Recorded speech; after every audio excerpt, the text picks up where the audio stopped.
Hey, hello. This is Tony Waliaula YouTube channel.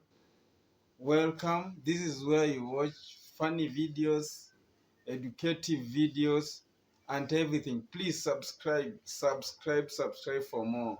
Subscribe, please. Don't forget to press the bell. Family. Oh, thank you for that introduction. For maybe starting with our retired teacher here, I would like to maybe to ask you a question concerning on this CBC. We can see that this CBC, when it was started, it started somehow well, but I think it was not maybe somehow instituted so well that maybe the parents and children were not well versed with the system. So, and when it became to so that the teachers must implement, so it became a problem a bit. And I can ask maybe for you with the experience as a teacher, as you've gone through, maybe this system will be have been maybe extended further, or maybe it's just a good system and you can do with it. Thank you very much. I'll talk about this CBC, and which stands for Competence-Based Curriculum. As a teacher, then I also talk about it as a parent. You know, when the government started this uh, program, the CBC curriculum, the government had a very good idea. And the CBC itself is a very good program to the children. It's a very good system for our kids.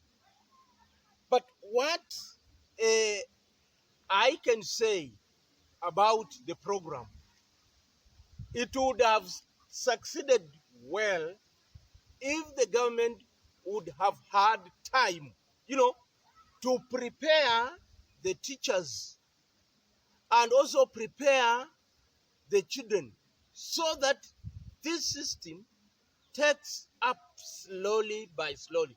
But it was hurried. The system was hurried. The teachers had not been prepared well. And it's also very expensive.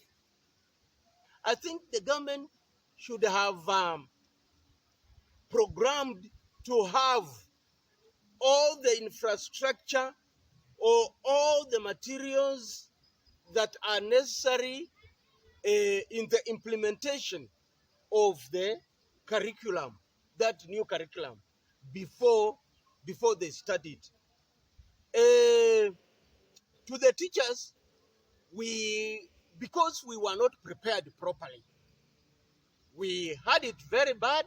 I mean, very rough, because you are not paid properly.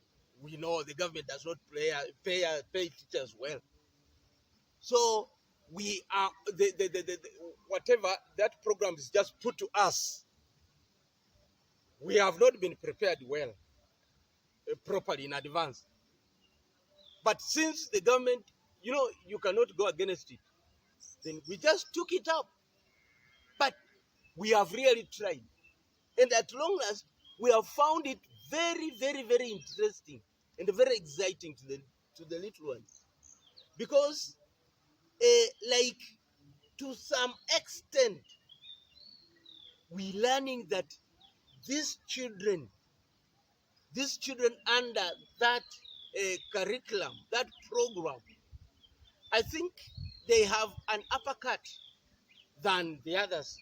There are a little more things that they have gotten from this one than the other children. Now, I'll also talk about this one to the parents. This this curriculum is broad, and it incorporates the parents. Most of our parents are not even they are not informed. So it has been very difficult to the parents. The parents even do not know how to interpret the performance of the children at school. The program involves the teacher participation, the child, and the parent at home. And so when the whatever the work, because the program normally is that one that involves hands-on, where a child does something.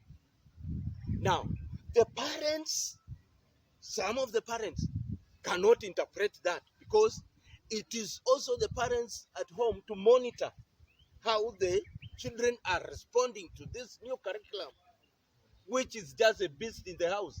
They don't know how whatever perspective it's taking.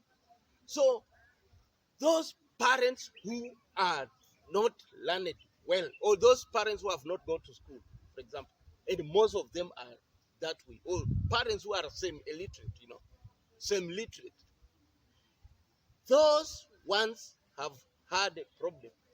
And it is they are the ones who are a very big hindrance to the performance of that curriculum. Yeah, because you can see that those parents maybe were not finding it well because they were used maybe to see those report cards. Maybe the child comes with that report card. You see that maybe the child has improved, maybe has performed maybe for some marks and some grade. And now when the system was changed, you can see that the parent found it very difficult to maybe interpret that performance. And you can see maybe they have said you have performed medium, highly, and so it became so difficult for the parents. So we saw that maybe the government could have done something maybe for educating those parents that they should even adjust to the system, and to know maybe these children are not learning for competing in class maybe academically. They are being best with how they are talented in Developing a skill. mm, So developing that skill, how are they grasping that? Are they below expectation, or meet expectation, or they are exceeding expectation? A parent wants to see if it's number one, it's written number one, number two, with 350 marks. But this one does not. It doesn't show that. It only shows, is this child good at doing certain activity, a certain whatever, which that child in future must pursue. So they don't see those the levels. Here they are using levels. Let me use the simplest term. What level is this child? For example, I tell you, your child is medium level. No, you don't understand. You want to see that this child is at level 45 or level 46, level 70.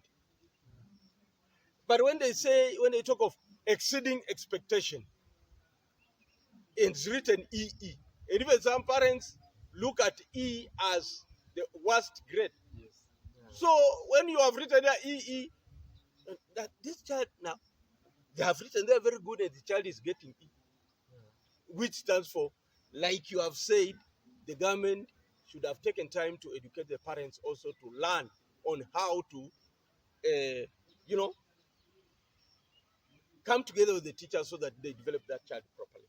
Yeah. Yes. So we can see that maybe when a child is good in playing football, Exactly. when he goes direct to the school, he starts just playing that football. Maybe he goes in the class to learn.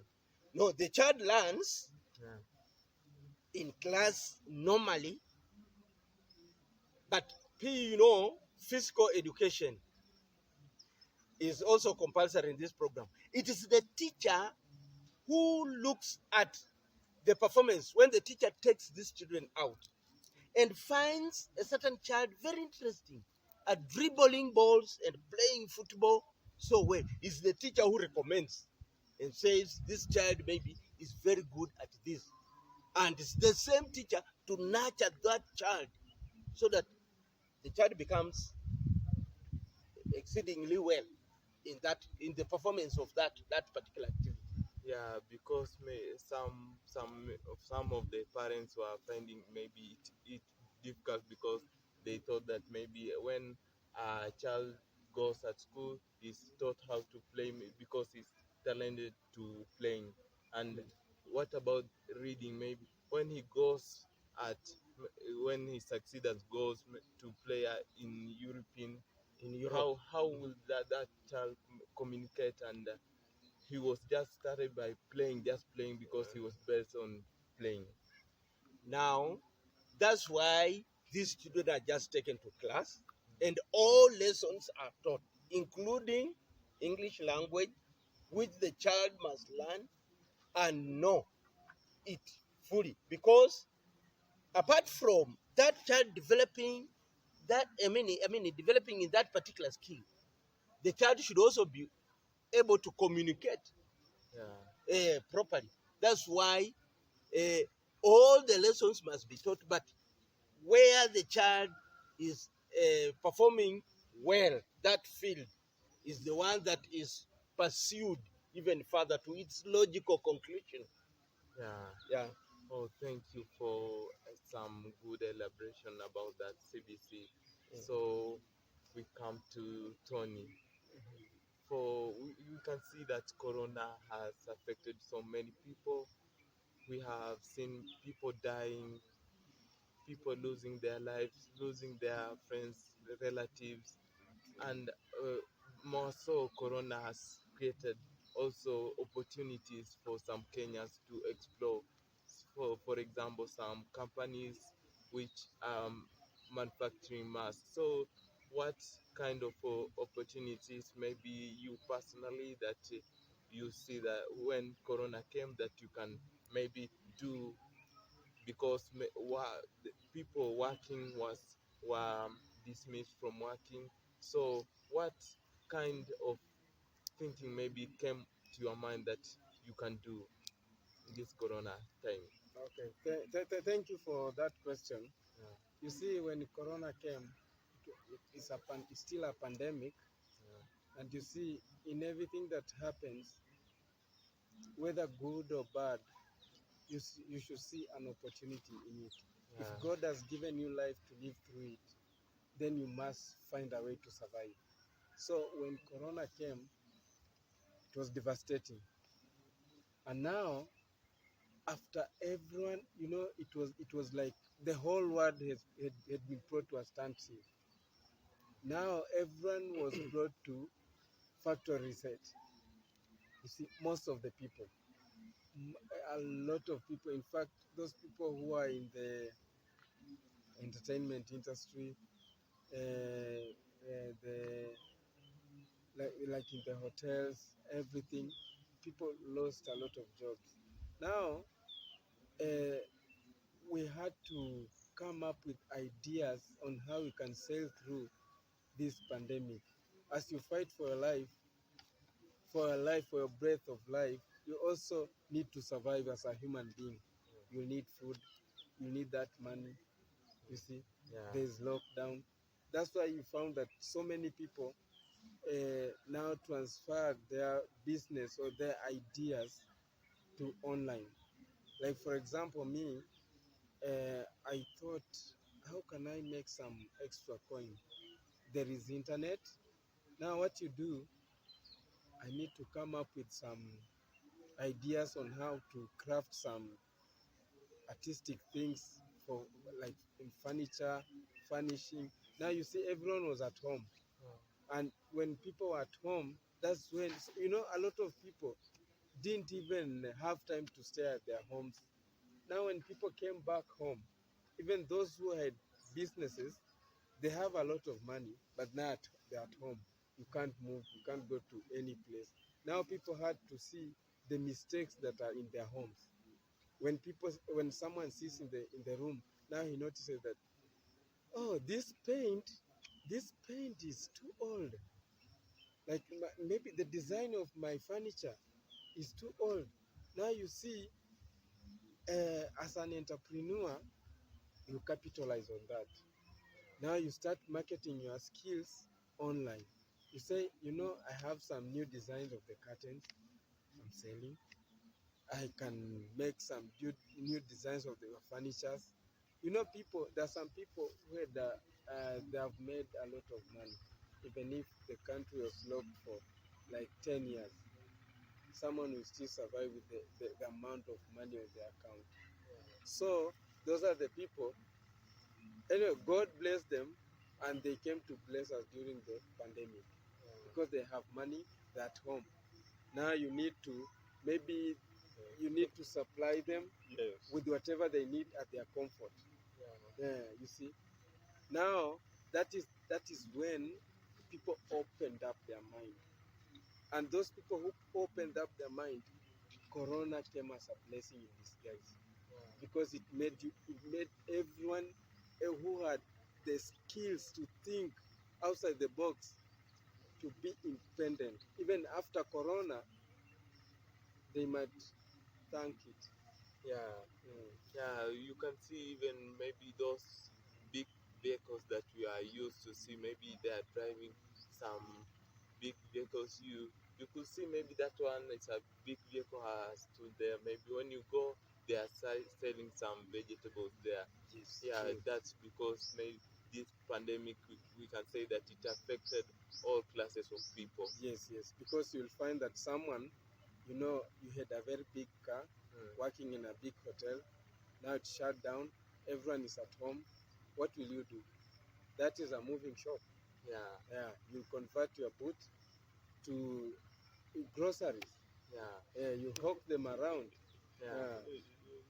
Okay. Yeah, it's a good observation there. So maybe when we talk about this corona still, we can see that people are getting vaccinated. People are going for vaccines. So we can see that is it that it must be there should be conditions that should be created that a person must just go to take that vaccine, or maybe it should be regulated for a person's move that you are just wishing to go and take a vaccine, starting with our teacher here.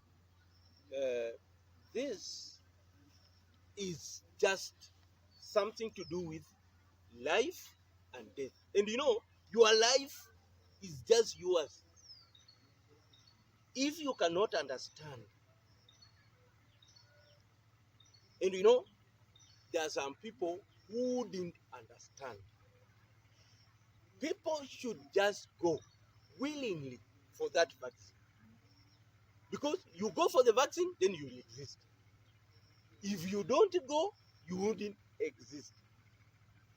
But because some people are just thick-headed, what should the government do? And these imbeciles, the government is not even, the government does not want to lose even those imbeciles. That's why it has to create a situation which must force them to go for the vaccine. And these same people are the ones that will do what? Will affect others.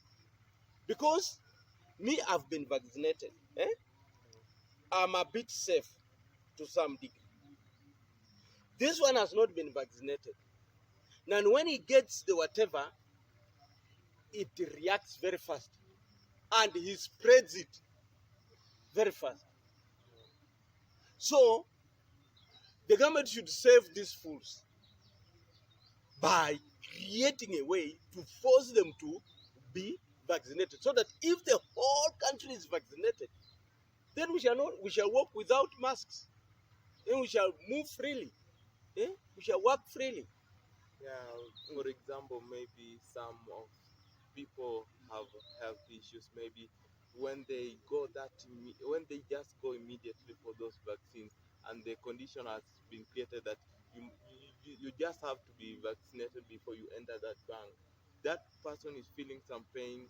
He just have to go to take that money, maybe to go to hospital, to get some treatment, and you cannot take vaccine the same time you're taking the treatment. So when this condition is created, you can see that it will affect some people because they will be in that situation.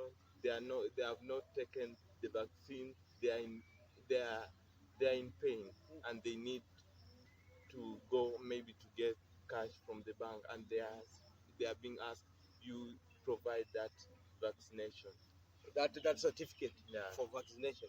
Now, you know, the government are no, these people who are studying all this are not, you know, fools. They know.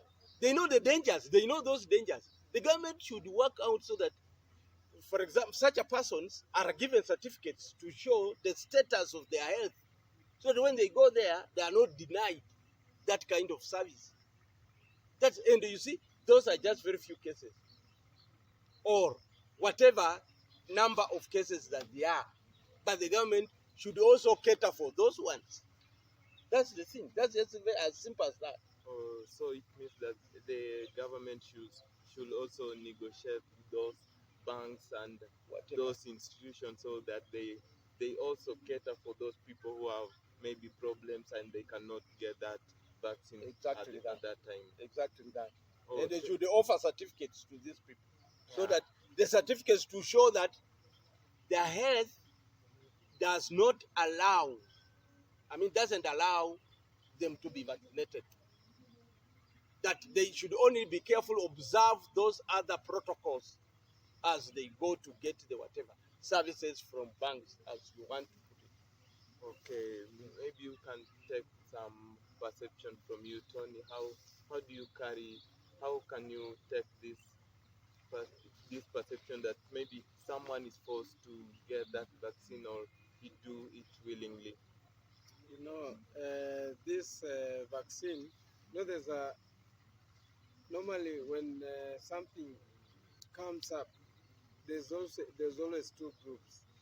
Two groups that does not believe in a cause, the other one that believes in a cause. Now, what the government needs to do, I think, is civic education is very important. You see, when maybe someone has met like 2 to 3 people, they are telling them that vaccine is not good for your health. I don't know, it will make you impotent or whatever, everything.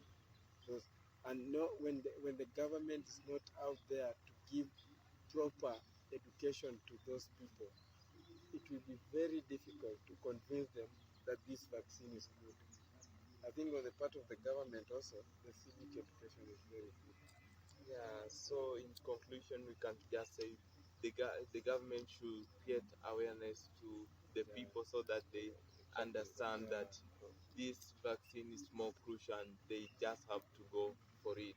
That's Exactly true. that. Okay, thank you for the interview, and I pray that we could make another chance so that we can talk more concerning our Kenyans. Thank you for watching.